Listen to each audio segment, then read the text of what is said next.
ईश्वराय महादेवाय त्रयम्बकाय त्रिपुरान्तकाय त्रिकाग्निकालाय कालाग्निरुद्राय नीलकण्ठाय मृत्युञ्जयाय सर्वेश्वराय सदाशिवाय श्रीमन्महादेवाय नमः।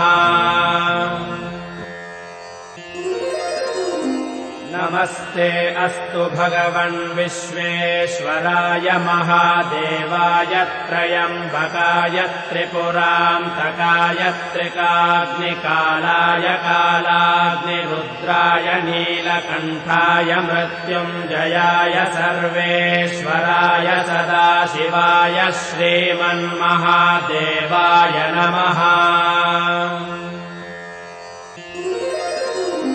नमस्ते अस्तु भगवन् विश्वेश्वराय महादेवाय